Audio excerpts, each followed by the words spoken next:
Mr. Google. Kitab Tok Aki.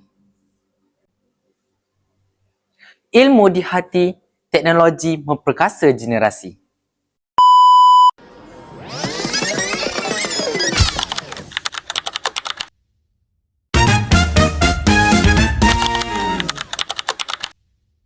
Sini ke rupanya? Yelah, tengah layan tablet aku ni. Syafiq, kau tengok ni. Aku dah install AI 3000. Tanya apa je, sepatah sekilat dia jawab. Tak payah silap buku bahabuk cari.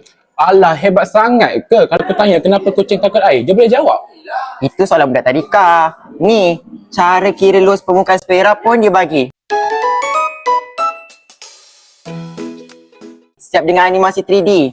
Teknologi bro, dunia di hujung jari. Tapi, Tok Aki aku cakap, ilmu ni kena adalah hati. Bukan dalam skrin je. Ni, bateri ni kalau kong, ilmu kong pun kong.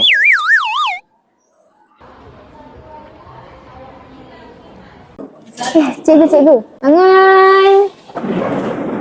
Assalamualaikum, Cikgu Hadi. Waalaikumsalam. Boleh duduk. Okey, baik. Kelas. Hari ni kita buat permainan kuis. Boleh? Boleh. Siapa yang nak main? Okey. Saya bagi kuis soalan yang berkait dengan sejarah dengan sains. Soalan untuk pasal sejarah adalah apakah teknologi pengairan semasa zaman Kesultanan Melayu Melaka.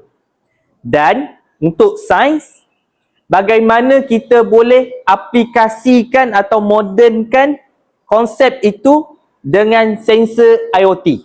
Kamu boleh guna apa sahaja, kreativiti dan sumber.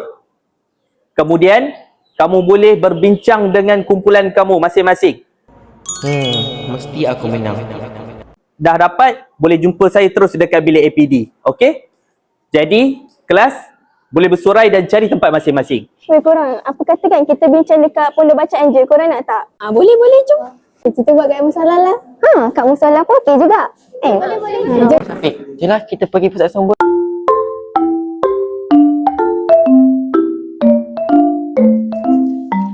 Ni Amir, aku dah jumpa buku. Alah, tak payah pakai buku. Pakai aku punya tablet ni je. Lagi senang. Alamak, error lah pula Syafiq. Macam mana ni? Wifi sekolah semput. Itulah kau, asyik bergantung kat gadget je. Aku baru teringat lah, IoT ni bukan ke yang kau ajar aku pasal sensor kelembaban tanah tu kan? Okey Syafiq, wifi dah balik. Syafiq, kau bagi poin pasal sistem kicik air tu. Aku masukkan kod untuk sistem pengairan pintar. Boleh?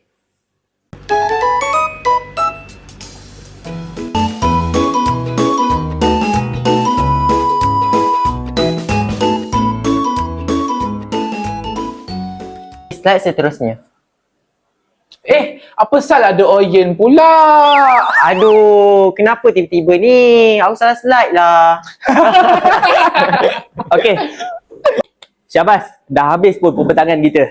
Amir, dia ada kemahiran teknologi. Syafiq, dia ada asas ilmu yang kukuh dalam hati. Jadi, kalau kita gabungkan kedua-dua ni, ini yang kita panggil sebagai generasi berdaya. Betul cikgu, teknologi tu alat membantu. Tapi pemandunya tetap ilmu di akal kita. Dan jangan lupa adab. Amir, kau nak tengok magic tak? Nak. Nah, rupa untuk kau. Terima kasih. Thank you. Kalau internet hilang, jangan hilang akal. Kalau bateri habis, jangan ilmu sekali habis. Usah sekadar tahu scroll, tapi malas nak explore ilmu. Jangan sekadar tahu search, tapi lupa nak faham. Gunakan teknologi dengan bijaksana, berkongsi dan mencipta sesuatu yang bermanfaat. Generasi bermula dengan adanya ilmu di hati. Apabila kedua-duanya digabungkan dengan adab dan nilai murni, maka lahirlah generasi yang mampu memimpin dunia dengan bijaksana. Kami akhiri dengan tema kami, ilmu di hati, teknologi memperkasa generasi. Sekian, terima kasih.